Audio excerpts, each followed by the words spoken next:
Hi, I'm Tyler Takai. Welcome to my channel and thanks for watching. So this is my first video and I'm going to be sharing with you guys what it was like for me in a female's prison when I identify as male. Yeah, so hopefully I cover everything in this. If you have any questions or if anything you feel I might have missed, you'd be interested in asking me, then feel free to email me or DM me on my Instagram page. So yeah, basically back in 2018, I got caught up in a bit of a sticky situation where I ended up being handed a 5 month sentence where I done half 2.5 months. So taking it back to the day sitting in the court cell after being sentenced. I'll never forget that day. I'm telling you, sitting there, I couldn't get my head around it, man.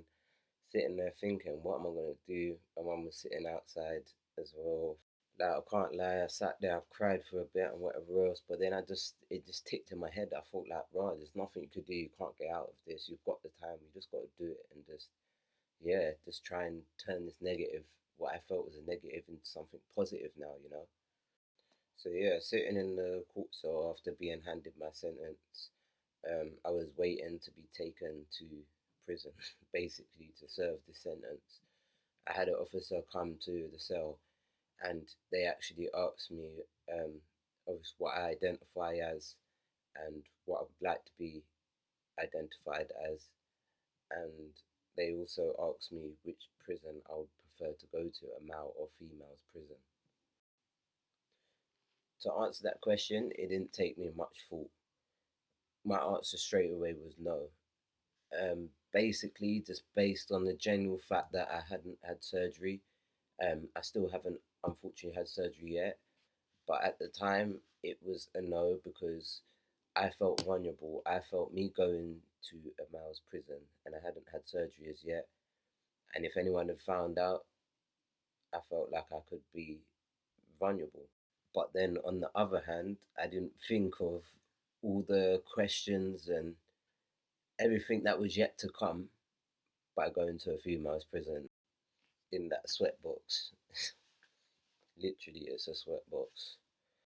I can hear women in there talking to each other. They're just asking each other like, "Oh, where you from? What you in here for?" and things like that. So I thought I'll keep my mouth quiet. You know what I'm saying? I'll just be quiet because they don't know I was in there as well. And as far as I knew, as far as we all knew, this van was going to one location.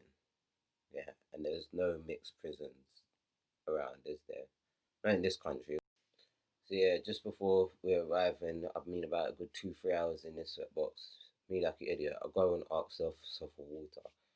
So I'm like, hello, hello, excuse me.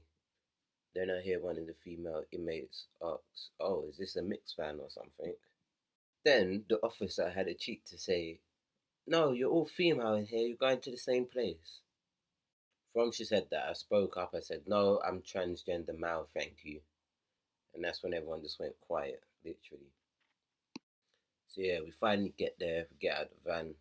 Everyone's looking around, looking at each other, saying hello, whatever. Cool. Going to the induction room now to get booked in. Now, this is when they actually gave me the option again whether I wanted to stay there, if I felt comfortable staying in the female's prison, or should I, if I wanted to go to a male's prison. And yeah, once again, I said to them, "No, I'm happy to stay here." They did assure me that they have other transgender male inmates. It's nothing. It's not nothing new to them. And yeah, they have a safer custody officer who's specially trained in diversity, equality, and diversity, and they're on hand to help me whenever I need it. So, firstly, when someone's taken into a prison, whether it's a male's prison or a female's prison, you might not know you're getting sentenced. So you might not have clothes, you might not have toiletries, underwear, basic essentials to survive. Yeah, and that stuff can't even get sent into you for the first week or two from family and friends. So the prisons, they have to actually provide you with a starter pack, basically, just basic essentials, toiletries, underwear, pajamas, an outfit, just like tracksuit bottoms and a t-shirt or something like that, just to get you by. And my first evening there in the induction room, I was told that I'll be provided with what they call a trans pack, and it basically had boxers, male deodorant, male shower gel, some male pajamas, things that I just need to survive and that will feel comfortable in myself. I waited for about half an hour. The woman went and searched the storeroom. She came back and told me that there was nothing there. It had all been stolen from apparently the inmates that actually worked in the storeroom. I was basically told not to worry about it. We'll sort it out tomorrow, next day. And yeah, so it was a great start so far. I was in a full piece suit, literally 3-piece suit or something, like pointy shoes. I was just looking so smart and dapper, and all. So yeah, I think these times it's probably after 8, 9 o'clock. Everyone was already locked up, and yes, I literally had to just go fill up my flasks and go straight into the cell, and the door was shut behind me, and that was it for the night. I didn't get told what time breakfast was in the morning, so I remember I didn't sleep. So yeah, it was 8 o'clock in the morning, and they started unlocking the doors. My door got opened, boom, and the first thing I could see straight ahead of me was the servery, and everyone was lining up for breakfast. So I've walked out in my suit and shoes, as you do, onto the wing, and everyone's just turning around looking, thinking, who's this guy? I've looked around, and I was actually surprised to see someone who I recognised from the scene, from where I used to go raving years back down in Vauxhall and that. I see man like Calms, fellow transgender brother of mine, literally. And he had been there for a little time before. So he had his clothes, he was all settled in, everything got sent into him. Do you know what? He was just about to leave actually. He had a few weeks left. But yeah, as soon as I see him, it made me feel a lot better in myself because I thought, right, at least I'm not the only one here. You know, people are already sort of on the wing have seen and been living around another mile currently, so me, it won't be much of a surprise to them. But no, I was totally wrong. I still got asked questions day in, day out by people, um, literally day in, day out. And I felt like, and they would always apologize, like, oh, I'm sorry, I don't mean to ask, and I'm just interested in this, that. And it got to the point, first of all, it was actually annoying, it was very frustrating. But then I was able to turn that around in my head and I thought to myself, you know what? Right now, you're educating these people that clearly don't know a thing about transgender people. So yeah, I grabbed my breakfast, went and had a shower, and first day, what do I hear? Ladies, ladies, ladies. The ladies hurry up and finish your breakfast and either get behind your door or go to educational work. It's one thing I didn't really think of, what it's gonna be like, labels. And from that day on, that's all I ever heard. As much as I kept trying to put my foot down, I didn't move when they said, ladies, behind your doors. I'll be the only one still sitting there in the wing. Ladies, help and get your waters and do this. I'll be sitting there, I won't do nothing. You ain't talking to me. And the officer started to think that I was being defiant, I was being stubborn. So yeah, it makes me just think back to the induction room when they were talking about how diverse and equal they are in this prison, but yet all they say is ladies, water please. I didn't even begin to explain to you the effects this had on my mental health, literally. But everything that I experienced that I felt was negative, I've just tried to literally turn it around and see the positive of it. And from my experience, I'm sharing this with you, and I want to share it with the world, and I want to make it change in any way that I can. So from the day I arrived there, every day I'd ask, are you getting any underwear in yet? Are you getting any clothes in yet? I've literally got nothing. I would make it known to them and tell them. Every day I was asking officers, the different officer, new officer on the wing, like, I ain't got no underwear, I haven't got no pajamas. one day I've gone out of my cell. I was out, came back to my cell. What's on the bed? It's a pack, a 4 pack of women's briefs, women's knickers, 4 pack of women's knickers. I picked them up, I walked out in the wing, and I said it out loud. I showed everyone. I said, "Who's put these on my bed?" I didn't ask for them. They're not mine. The next day, same thing. I've gone out. I'm out maybe on my lesson, education at the gym, God knows. Come back to the cell. What's on the bed? It's a pink nightie, a pink night gown, what girls wear for sleeping. It had sheep on it, sheep and clouds, and they were flying across the clouds. I thought, you're having a laugh, bro.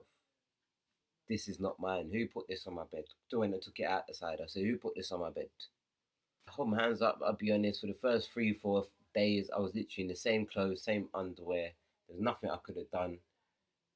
I had nothing. Literally, they left me with nothing. They couldn't give me nothing. That was life, a hard life. And I was able to get a few items that were sent in from my mum. When that come through, it was such a great feeling. I'm telling you, to have fresh underwear, my tracksuit bottoms, my t-shirts. It was such a good feeling, man. Even down to my pajamas, literally. I even had my nightgown. Like, it was such a good feeling. I even experienced some spiteful things from some of the male officers there. Like one day, I remember it was gone past the time I was meant to be unlocked and be on my second lesson, for example. And I'm looking out the window, I can see everyone walking off to their lessons and stuff. And I'm sitting there thinking, why have they not unlocked me? So I've rang the bell. I rang it a good few times. I remember the first couple of times no one answered, no one answered. I've rang the bell again, the intercom. This is to speak to the officers on the wing. And when they did finally answer, it was a senior officer as well. He answered and he asked me, "What's up?"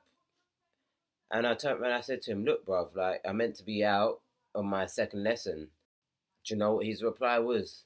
He asked me, "Have you done your 10 press ups?" He said, "Have you done your 10 press ups?" I thought, wait, what are you talking about? What press ups? Like, are you taking the piss? Have I done my 10? He was just genuinely trying to mug me. He was just trying to get to me. He was trying to with my head. Literally. He asked me, have I done my 10 press ups? So from that, it made me switch. It made me go mad. I smashed up my room, smashed up the whole cell, literally. That's what they wanted, and I gave it to him. Unfortunately, I gave it to him. Literally, that's it. Locked up, locked down for like 3 days straight now. No coming out. Eat your food in your cell. That's it. So really, what I experienced in there is something I can only really describe as like mind games. Literally, they were playing with my head. They were playing with my mind. Trust me. I look forward to sharing with you guys all the love letters I received, all the cards I received under my door from um, inmates. Do you know what's funny as well? I had a friend actually say to me, it must have been like Tinder, but real life. But instead of swiping, I'm just like picking. That made me laugh because it was nothing like that. Believe me, it was nothing like that for me. And yeah, to be fair, after coming out as well, I've been so dishonest about this happening in my life. I've hid it. I've kept it behind closed doors. To be fair, if I was honest about it, I probably wouldn't be working where I'm working now. And it's one of them things where I just want to be open. I want to be open. I don't care what anyone thinks, what anyone says. I just want my story to be heard. I want it to be out there, and I want it to be heard. About people like me stepping forward and sharing their stories and being honest about things, there will never be change. You know, there's probably hundreds of people that's probably experienced, maybe thousands of people that experience what I've experienced, even after I've experienced it, and there hasn't been no change in the system. You know, yeah, please stay tuned for part two, where I'm going to be sharing with you the effects it had on my family, the effects it had on my life, even my relationship, um, and the effects it's even had on work, and how dishonest I've been. Um, being honest got me into got me the sentence, and being dishonest then got me the job that I'm in now. So it's a bit of a crazy world we live in.